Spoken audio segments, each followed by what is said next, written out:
Él no es beligerante, es brillante. Y eso aterra a las personas. Es el epítome del sueño americano, pero también es la personificación de la pesadilla americana. El señor Trump debe entender que el mundo no gira alrededor de su pene. Nunca antes lo hubiera visto y pensado, ese es el hombre que quiero que sea presidente, pero en serio, ahora lo adoro.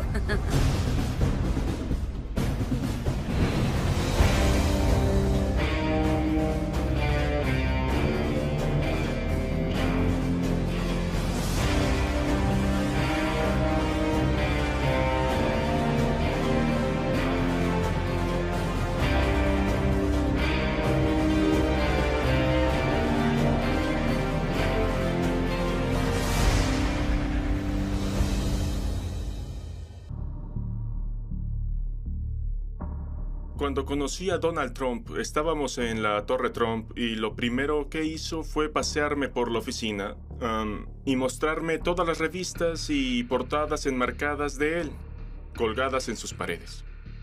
Lo que hay que entender de Donald Trump es que tiene un alto sentido cinemático de sí mismo. Lo que más le gusta es estar en casa, comer hamburguesas y ver filmes. Antes de que se dedicara a los bienes raíces, quería entrar al negocio del cine. Y me dijo que pensó mudarse a Hollywood y convertirse en productor. Durante el tiempo que pasé con él, constantemente hablaba sobre filmes o actores con los que estaba fascinado. En cierto momento, me dijo que Clint Eastwood es la mejor estrella de cine que ha existido. Y creo que Clint Eastwood, arrojando su poncho sobre su hombro como el hombre sin nombre, moviendo sus dedos alrededor del arma, es como Donald piensa de sí mismo. Por eso sesga los ojos. Pienso que ha practicado la mirada de Clint Eastwood 1.000.000 de veces ante el espejo y se imagina a sí mismo como esa persona ocupada en su Trump producida, Trump dirigida, Trump escrita producción. Ya saben, la vida de Trump.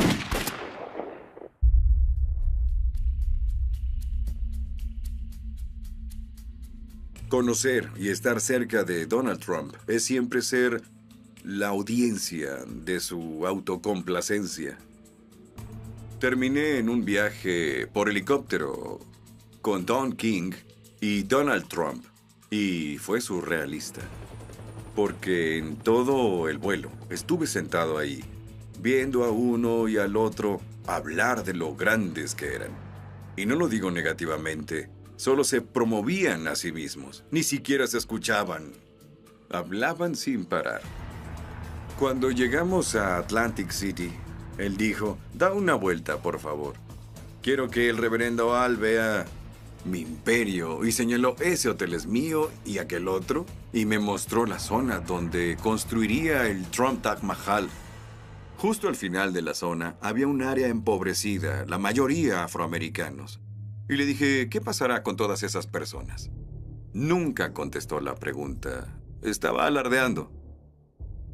Recuerdo cuando empezó a hacerse muy conocido por la teoría del nacimiento.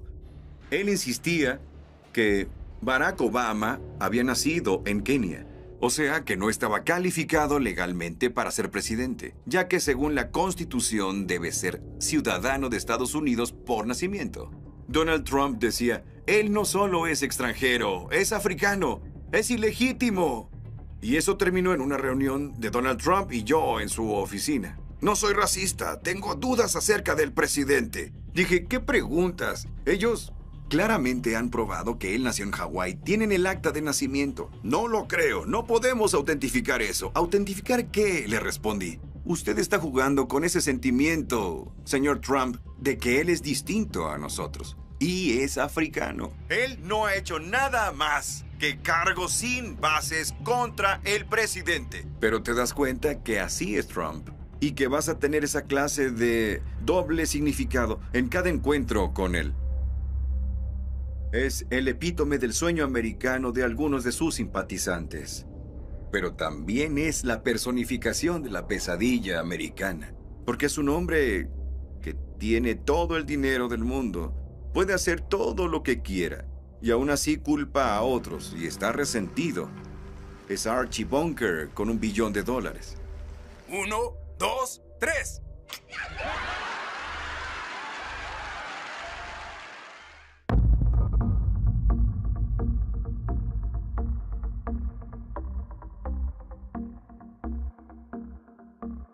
Sabía de él porque en mi clase de negocios tuvimos que estudiar un libro llamado El arte de la negociación, uno de sus libros más exitosos. Y quedé fascinada porque está escrito con esos códigos de tiempo y transcurre a lo largo de un día de Donald Trump. Llama a esta persona, llama al abogado, llama a aquel. Es el funcionamiento de esta gran mente. Hablaba de destruir a tu competencia. Justo en tu cara. Era casi como un juego de ajedrez. Y soy una ávida jugadora de ajedrez. Y cuando leí el libro yo me quedé pensando, esto es un gran juego de ajedrez para él. Escuché del aprendiz y me llamaron para una entrevista de trabajo. Si crees tener lo que se necesita, si quieres vivir como yo, solicita estar en El aprendiz. Y nosotros le creímos. ¿Quién no quiere ser billonario? ¿Quién no quiere vivir en la Torre Trump? Tener gente atendiéndote. Donald Trump es la más brillante mente comercial y promocional que hayas conocido. Por mucho. Él ya tenía un nombre famoso, pero se volvió una superestrella, como una estrella de rock. El show tiene grandes comentarios. Yo los tengo también. Todos los tienen, excepto una cosa, mi cabello. Todos decían, estás despedido. Todos querían una parte de Donald. Vi gente conocerlo y enamorarse de él y hacer todo lo que él decía. Comprar todo lo que él vendía, inscribirse, formarse, alegrarse. Oficialmente me postulo para presidente de los Estados Unidos y vamos a hacer grande a nuestro país otra vez. Él entiende que mientras la gente esté entretenida, mientras estén cautivados, mientras sigan intrigados, siguen viendo, siguen sintonizando. No. Conoce sus ángulos, conoce sus frases para acelerarlo un poco, disminuirlo un poco, presionar, retroceder. Conoce a su audiencia. Sabe de lo que tienen apetito y él se los da. Vamos a recuperar nuestro país. Perdimos nuestro país. Vamos a recuperar. Se volvió un ícono de la cultura popular. Y creo que se hizo adicto a eso. Quería más de eso. No tenía suficiente. ¡Wow! Apaga esos teleprompters ahora. Vamos a divertirnos un poco, ¿cierto?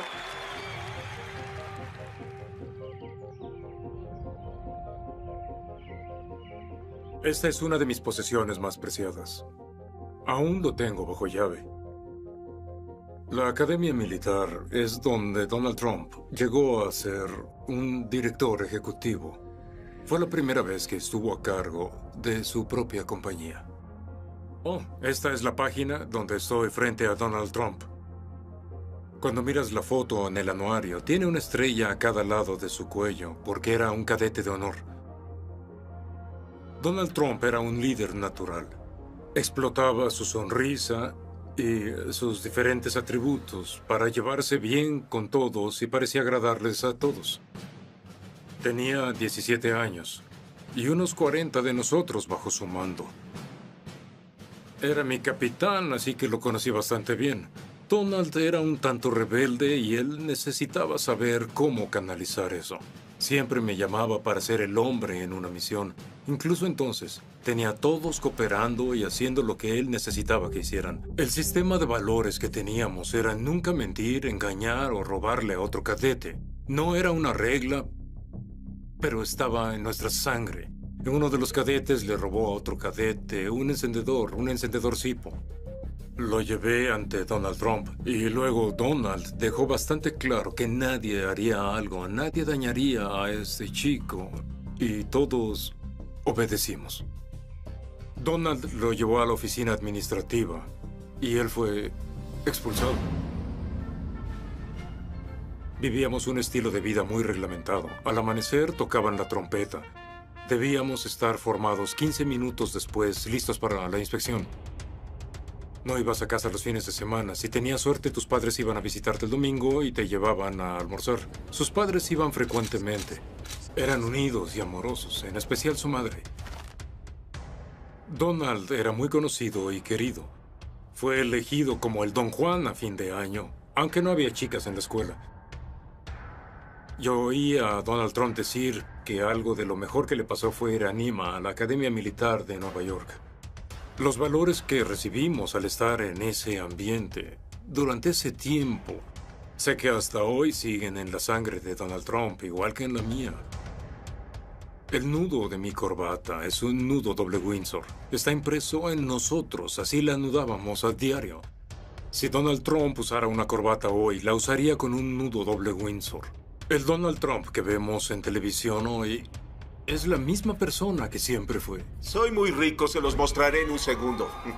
No nos equivoquemos. Donald Trump es de una familia muy rica y no de cualquier familia rica. Fred Trump amasó un patrimonio de $500 millones. La riqueza de su padre y las conexiones políticas de su padre fueron el núcleo para que Donald Trump pudiera levantarse y conseguir tratos. Solo quiero seguir ocupado y activo, interesado en lo que hago y es todo lo que hay en la vida para mí. En verdad, no busco ganar una tremenda cantidad de dinero, busco disfrutar mi vida y eso viene junto, es fabuloso.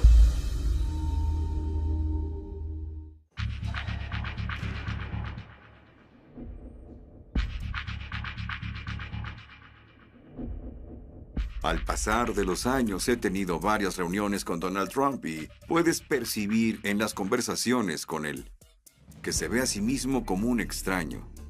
Al principio dije, son solo palabras, pero en verdad cree eso. Sentía que no era parte de lo que solían llamar la sangre azul que dirigía Nueva York, y él quería infiltrarlos, pero ni su dinero, ni el glamour, ni el reconocimiento de su nombre nunca lo hicieron sentir que era parte del negocio de las bienes raíces.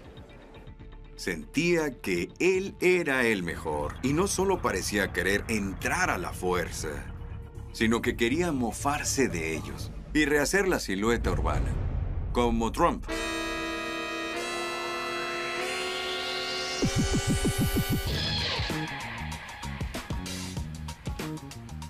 Donald Trump me llamó controladora, de lo que estoy orgullosa. Soy neoyorquina por completo, nacida y criada. El fin de los 60 hasta los 70 fue una época muy incierta, los peores años de Nueva York. El temor era ser robado. Si usabas sortija de compromiso, la volteabas o usabas guantes. Estaba el hijo de Sam, Bronx en llamas, asesinatos, disturbios y violaciones. Donald Trump fue uno de los que muy temprano se aprovecharon de Nueva York al estar en declive, en cierta forma positivamente. Cuando Nueva York estaba casi quebrado y otros constructores huyeron, Trump corrió el riesgo con el antiguo Hotel Commodore. Él entendió que Nueva York estaba en problemas o apenas empezaba a repuntar, y él saltó y tomó ventaja e hizo lo suyo. Luego vino a West Side y enfrentó su Waterloo. El vistoso proyecto de Trump aún está en la pizarra. Él y el arquitecto Helmut Jahn quieren construir un gigantesco complejo de oficinas, apartamentos y tiendas en un sitio de 13 calles a lo largo del río Hudson. Eso habría creado un muro de 20 metros a lo largo de West Side, bajo el cual habría un estacionamiento para 9,000 autos, un centro comercial de 185,000 metros cuadrados, sobre el cual habría un edificio de 150 pisos, el más alto del mundo, flanqueado por otros 6 edificios más altos del mundo. Habría diezmado por completo todo en kilómetros a la redonda, no solo West Side. Trump era una figura formidable en esa época. Se le preguntaba acerca de los ajustes en las regulaciones ambientales y la ciudad intentaba hacerlo. El esfuerzo para pelear con Trump empezó en mi mesa de comedor, de la forma que las peleas locales suelen empezar. Tendríamos eventos, haríamos peticiones, teníamos a Tony Randall, a Paul Newman, Bill Moyers, Lauren Bacall. En cierto punto tuvimos 7,000 miembros. No estábamos intimidados por él. No nos sentíamos abrumados por su prepotencia. Creo que es el nivel de competencia e impulsamos, presionamos y hacemos las cosas. Teníamos una misión, sabíamos lo que hacíamos. Demandamos a la ciudad. Esto incluía reuniones con Donald, que era tan arrogante como puedes imaginar. Tienes que empezar a presionar a esta gente un poco, porque solo están haciendo el ridículo en lo que a mí concierne. Trump aceptó nuestra visión alternativa para el sitio, que es esencialmente lo que construyó. Él entendió que lo que iba a surgir era un proyecto factible, mucho más razonable. Adoré ese momento. En cierto punto, él, de hecho, concedió. Sí, sé que ustedes hicieron este proyecto mejor. Y lo miré y le dije, Donald, algún día quiero que digas eso en público. Tengo 40 años de desgrabación fiscal. Me dicen, ¿cómo conseguiste 40? Y digo, porque no pedí 50. Fue muy fácil. Siempre le digo a la gente que quiero que en mi tumba escriban que Donald Trump me llamó controladora.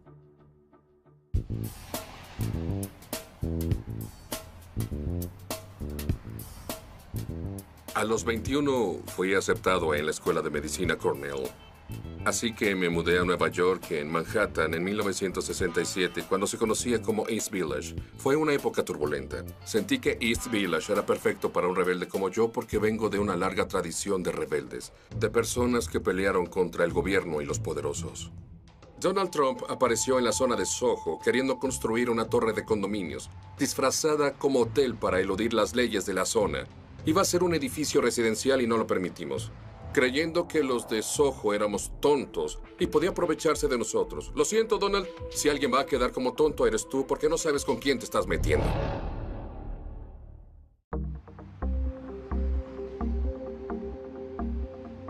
No le dices a los residentes cómo será. Nosotros te decimos lo que nos hará felices. Tú no nos dices lo que necesitamos.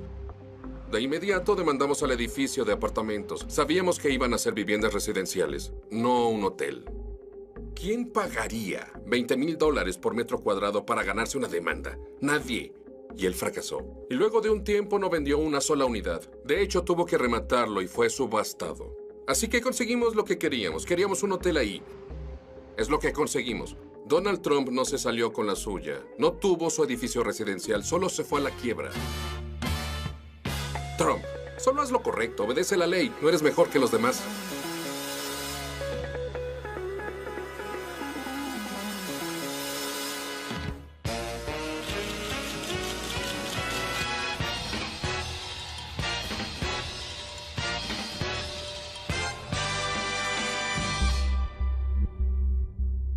He sido abogada de derechos civiles, de los derechos de las mujeres y abogada de las minorías que han sido privadas de sus derechos. Se les ha negado el poder disfrutar igualdad de oportunidades en este país. Hemos sido portavoz de los derechos de las mujeres y las minorías cuando era muy poco popular y controversial hacerlo.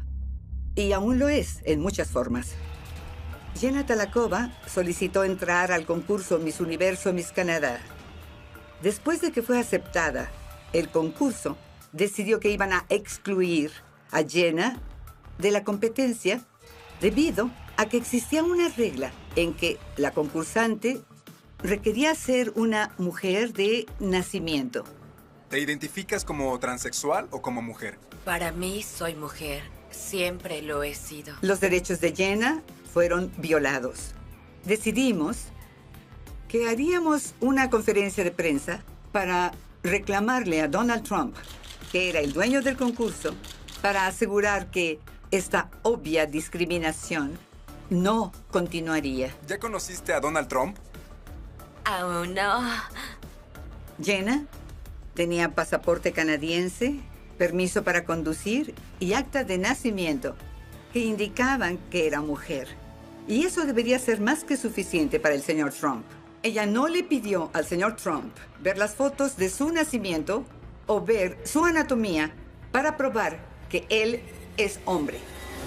Después de que le indicamos que no nos interesaban las fotos de su anatomía, el señor Trump llamó a TMZ e indicó que yo quedaría muy impresionada con su pene.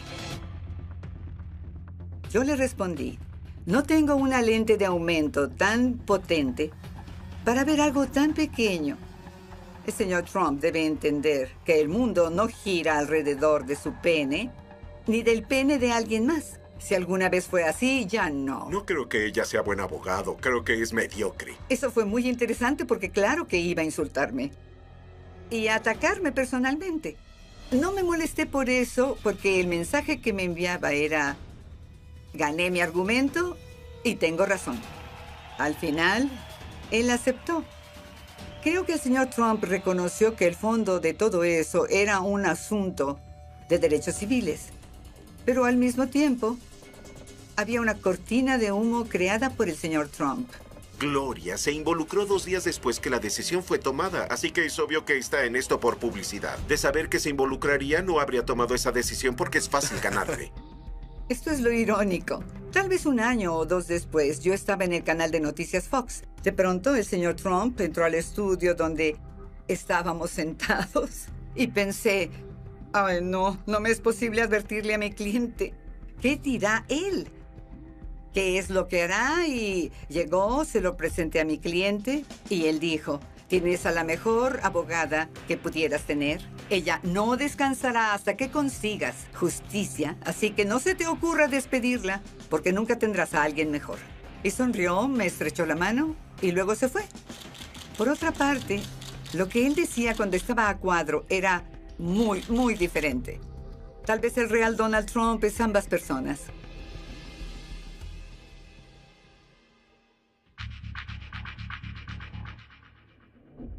Donald Trump quería estar en la NFL, poseyendo un muy valioso bien inmueble de Manhattan. Donald pensó, la NFL tal vez puede manejar un tercer equipo en Nueva York, en especial si juegan en Manhattan. Donald no fue invitado a entrar en la NFL. Los dueños se opusieron a sus esfuerzos por entrar a ese muy exclusivo club.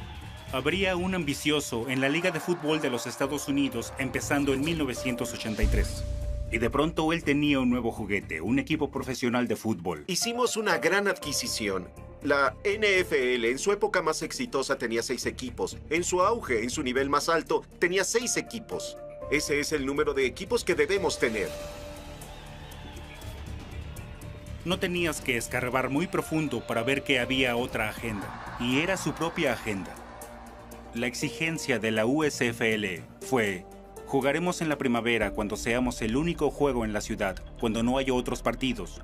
Él se apresura y de inmediato dice: si Dios quisiera que se jugara fútbol en primavera, ¿no habría inventado el béisbol? Siempre he pensado que la primavera es un desperdicio. Entré a esta liga bajo la base y la certeza de que creo que la liga debería hacerse en otoño, y así será.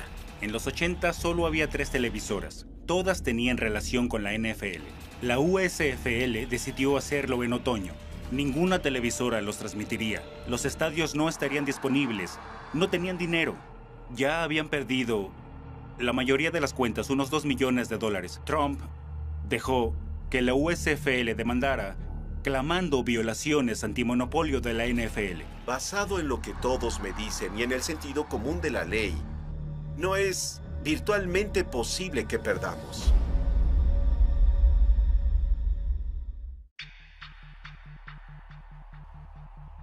Por supuesto, la USFL ganó la batalla y perdió la guerra. El juez decretó que la NFL había violado las leyes antimonopolio, pero debido a la forma en que el caso fue manejado, lograron poderse ver como el perdedor en la defensa contra el tipo de una demanda por $5,000. Donald Trump fue retratado como el abusivo, que quería todo el pastel. El juez otorgó $1 a la USFL porque en casos antimonopolio son daños triples, así que fue un arreglo de $3. Fue la muerte de la liga, llanamente. En el 2009, ESPN lanzó una serie llamada 30 por 30, una serie documental. Los ejecutivos de ESPN me pidieron dirigir una y dije: solo me interesa hacerla si puedo hacer un film llamado ¿Quién mató a la USFL?, apuntando a ya saben quién. Fui tras Donald y él se resistió. Tenía un experto asistente y yo escribía cartas, escribía emails, llamaba por teléfono. No hubo ninguna respuesta. Y yo pedía una entrevista por la próxima serie en Sport Business Journal. Extrañamente, el teléfono sonó al siguiente día y era el mismo asistente diciendo: el señor Trump lo verá ahora. Haremos esto rápido, ¿no? ¿Dónde está mi cámara? ¿Por qué eso no está en una base? Sentí que él no quería estar ahí. Todo le molestaba. Quería pasar a la siguiente pregunta, se veía impaciente, como un pequeño niño en detención. Conseguimos exacto lo que queríamos. Él se esforzó por defender su caso, y luego yo le di el tiro de gracia, que era el cheque que el juez otorgó a la USFL. ¿Quiere verlo? Y eso debía causar una sonrisa, ¿no? Ese fue el punto de quiebre para él. Se fue. Tocándome el hombro con arrogancia, se fue de ahí. Y dijo, espero que entiendas que... Bueno, hice lo mejor que pude. Y le dije, oye Donald, tú sabes que yo solo soy un cineasta y voy a ser tan objetivo como pueda hacerlo. Y vamos a tener un estreno ostentoso.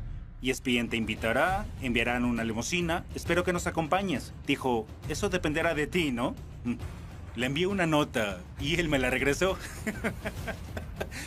Cuando Donald contesta una carta, toma su marcador negro mágico y garabatea sobre tu carta. Lo llamó un film de tercera, lo llamó deshonesto. Los mejores deseos, Donald Trump. Postdata, eres un perdedor.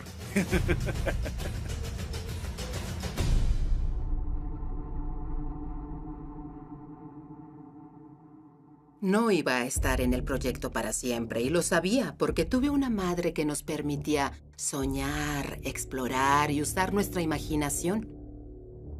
Con toda mi educación, en realidad tuve mi primer diploma de la escuela de la adversidad. Aprendí muy rápido que el mundo era rudo y debe ser más ruda para sobrevivir.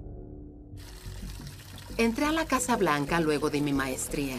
Y tuve la oportunidad de ser voluntaria en la DNC y estar con una abogada de derechos civiles, quien me protegió. Ella me ayudó a entrar a la Casa Blanca y trabajar con el vicepresidente Al Gore. Y luego dejé la oficina de Gore y fui a trabajar para Bill Clinton. Esa fue tal vez la más turbulenta Casa Blanca en la historia reciente. Tuvimos una audiencia de acusación, por Dios santo. Y decir que estaba harta de los políticos es más que entendible.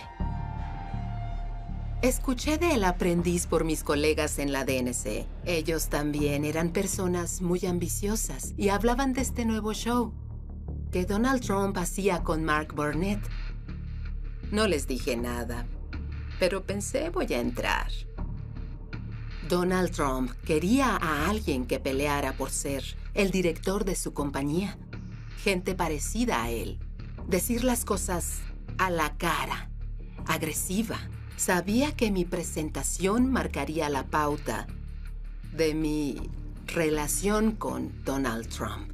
Y tenía que distinguirme de entre las otras personas. Donald Trump no me intimidaba, el proceso me intimidaba. No había reglas claras, era lo que Donald Trump decía. Lo que él sintiera en ese momento es quien se iba a casa, fuera justo o no. Era el show de Donald Trump. Y eso me intimidaba. Sabía que siempre que entraba a la sala de juntas estaba en problemas. Porque entre más me ponía a prueba, más exitosa me volvía. Entre más agresiva era, más discutía, más peleaba. Yo era más insultante. Entre más grande era mi marca, entre más grande el nombre, más gente quería verme en televisión. Al final oí esas palabras fatales. Estás despedida. El gesto. Mi ambición siempre fue más grande que solo El Aprendiz. Estaba jugando el juego dentro del juego.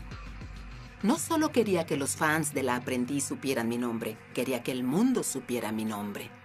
Y la gente me preguntaba de Donald si realmente era así, cuando Donald está jugando el juego dentro del juego también. Y está ganando. Cuando no va ganando, cambia el juego y no puede seguirlo. No es beligerante, es brillante.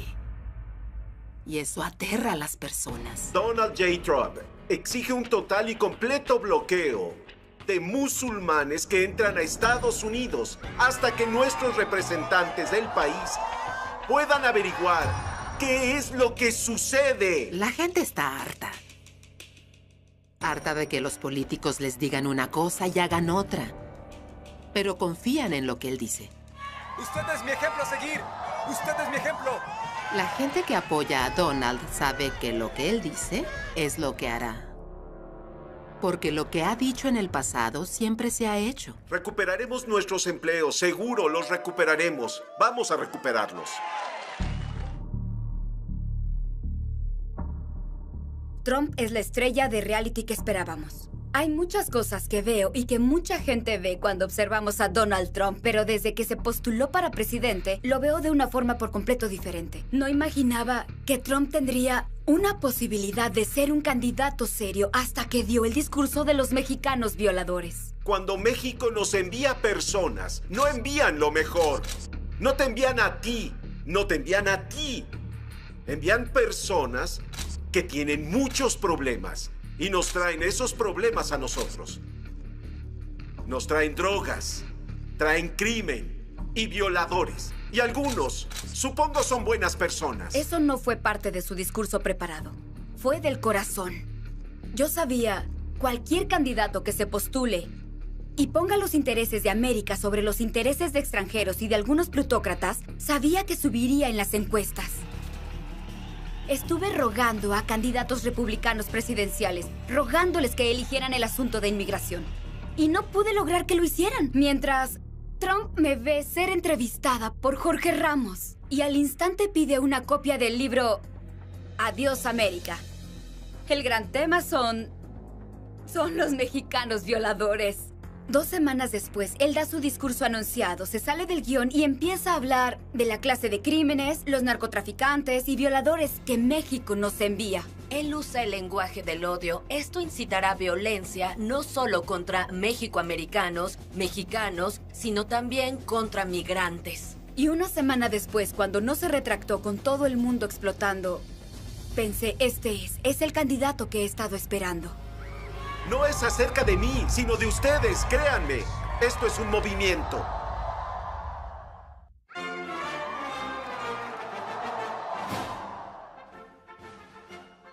He pasado mucho tiempo con Donald Trump. Tal vez la época más intensa fue entre el 2003 y el 2005, cuando estaba en el New York Times y cuando escribí el libro. Trump Nation es un lugar donde la autopromoción te hace ascender, a expensas a menudo de logros concretos. Y tener tu nombre en todo, desde vodka y colchones a ropa interior y rascacielos, significa que eres exitoso. Cuando se trata de fabulosos filetes, yo tengo los mejores. En verdad lo hizo un interesante momento. Escribir sobre alguien cuyas acciones comerciales eran un enredo y un desastre, pero que era una persona pública por El Aprendiz, como el dios del panorama de los negocios americanos. Pasamos mucho tiempo cruzando el país en varios de sus jets. Adora las patatas fritas. Tenía un saco de patatas fritas junto a él. Recorrimos Palm Beach en su Ferrari rojo. Creo que no sabe conducir muy bien. No dejaba de hacer rechinar los engranes cada vez que había una señal de alto o de continuar. Tenía muchos problemas para cambiar de velocidad. Adoraba la idea de que yo hiciera un libro y creo que nos visualizó a ambos haciendo el libro juntos. Me sorprendió que quisiera cooperar, pero luego me dijo que si era un libro negativo iría tras de mí personalmente. Y diría que yo era un idiota, una escoria y toda su letanía de insultos banales que sabemos que usa. Dan Rather es un perdedor. Rosie es desde luego una perdedora. Es obvio que adora a Adolf Hitler de alguna forma. Justo luego de que el libro salió, me preguntó si podría enviarle la portada con él. Poco después de recibirla, me llamó y dijo, me encanta. Parezco Superman, me encanta. Pero aún así me demandó. Él me demandó. Me demandó por $5 billones y creo que es la demanda por difamación más grande en la historia del país, diciendo que le causé un daño irreversible a su reputación y a su posibilidad de hacer negocios. A lo que él se aferró eran 3 páginas del libro que se concentraban en su activo neto y ofrecían un conteo de toda su estrafalaria historia de exageración de cuánto dinero tiene. No quiero sonar fanfarrón, pero soy el desarrollador más grande de la ciudad por mucho. Totalmente mentira. Nunca ha sido el desarrollador de bienes inmuebles más grande de Nueva York en ninguna forma, ya sea por el valor de sus propiedades o por metros útiles. A mí me agradó ir a la corte con él por los méritos de mi libro. Creo que pensó, mi publicista le pasará por encima. Cuando pasó el shock inicial de que íbamos a litigar agresivamente contra él, se dio cuenta, ya que me demandaba basado en su riqueza, que nos abriría todas sus declaraciones de impuestos, todos sus registros financieros. Y claro, nunca los hizo públicos. Durante la demanda elaboramos un conteo de su activo neto hecho por uno de sus bancos. Y el Deutsche Bank estimó su valor activo en esa época, creo que en el 2015, en unos 788 millones de dólares. Y era una época en la que él me decía que valía 5 o 6 billones. Terminamos contratando a uno de los mejores abogados financieros de los Estados Unidos. Le preguntó a Donald cómo había logrado evaluar sus propios activos netos. Y la respuesta de Donald esencialmente fue, pues depende de cómo me sienta hoy, y depende de cómo me sienta en cierto día de la semana, y en verdad depende de cómo me sienta cerca de mí mismo. Litigamos con Donald, le quitamos la corteza como a un viejo árbol y perdió. Creo que su autoestima y su identidad están tan envueltas en su noción de ser un megabillonario, y está tan inseguro al final del día, que si no se ve como alguien que está entre los 100 o los 200 de la lista de los 400 de Forbes, entonces no es nadie. Veo a personas siendo, en muchos casos, muy maliciosas. Y a menos que tú lo seas en cierta forma, te comerán vivo.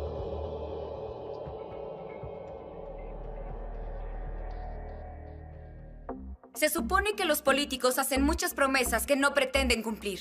No se supone que nos digan lo que en verdad traman. Nunca he visto a nadie como Donald Trump. Nadie más que un excéntrico billonario que en verdad ama a América podría hacer lo que él hace, porque los donantes estarían sobre su espalda diciendo, oh, no, ese no es nuestro mensaje. Eso muestra mucho carácter. Está dispuesto a perder dinero, a perder a sus amigos, en su vecindario. Él no adopta la posición popular. Me financio a mí mismo. Les digo a todos los que creen que no. Son unas sanguijuelas. Nunca antes lo hubiera visto y pensado, ese es el hombre que quiero que sea presidente. Pero en serio, ahora lo adoro. USA! USA! Nunca estuve en eventos políticos donde la gente estuviera tan feliz, porque él al fin habla sobre inmigración, comercio, preocuparse por los americanos y a enfrentar con rudeza a los medios y a la rectitud política. Esos son los asuntos por los que la gente ha estado esperando a alguien que se ponga de su lado. En cada uno de sus mítines, ¿cuál es la frase con más aplausos? Voy a construir un muro. Eso los hace caer a sus pies. Siempre es la frase más aplaudida. Si se da cuenta que se ha extendido demasiado, que empieza a ser aburrido, dice algo que no agrada al público y quiere recuperarlos, empieza a hablar del muro. Será un muro real, enorme, fuerte. Nadie pasará a menos que sea legal. Nadie podrá atravesarlo. Y los medios se rehúsan a hablar de sus asuntos y voltean y dicen, ¿cuál es el atractivo que no entendemos? Pues hablen de cuáles son sus temas. Toda la candidatura de Donald Trump es el colapso del sueño americano. Y no en un sentido de cliché, ni siquiera necesariamente en el sentido monetario. Tener un empleo es importante. Tener autoestima es importante. Preocuparte por tu familia, por tu ciudad, por tu país, contrariamente a todo el resto del mundo. Es absolutamente imperdonable que ningún partido apoye eso. Y Trump está ya diciendo, voy a poner a los americanos primero. ¿Esa es su novedosa plataforma? Y no hay nadie que pueda competir con él.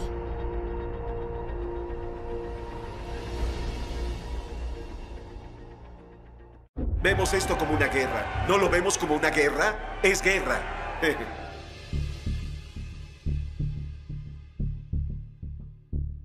Muchos en la población americana están muy molestos. Siguen enviando gente a Washington para cambiar las cosas. Y nada cambia. Solo continúa empeorando. Y a menos que tengas un combatiente, nada va a cambiar. América se ha vuelto muy parecida a la antigua Roma. La ciudad se está derrumbando y todos quieren ir al Coliseo. Es donde estamos. Donald Trump por casualidad entiende eso. Mucha gente dice que él tiene que cambiar ahora. Tiene que ser más presidenciable. Pero la realidad es que estamos en el escenario de las luchas de la WWE ahora. Y si no puedes hablarle al público de la WWE, no irás a ninguna parte, no importa lo lógico que seas. El mundo se ríe de nosotros. No se reirán si soy presidente. En verdad, creo que la estrategia de Donald Trump cuando se postuló para presidente fue que iba a desarrollar y construir más influencia política y hacerse un jugador real.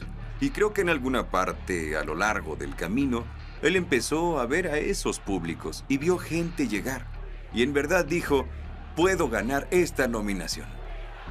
Pero muy en lo profundo, no estoy convencido de que quiera ser el presidente. Creo que si despierta teniendo que conducir el país, tendrá pensamientos aterrorizantes, porque ni siquiera dirige sus negocios así. No es un dirigente, sino un incomparable promotor. Y no tiene que dirigir las cosas y puede escapar con el juego de espejos, y lo juega mejor que nadie que hayamos conocido en toda la vida. Tenemos enormes déficits, un enorme desempleo, tenemos un enorme problema y no los respetan. Estoy segura que lo estaré denunciando los siguientes 8 años por hacer esto o aquello, pero sí creo que construirá el muro.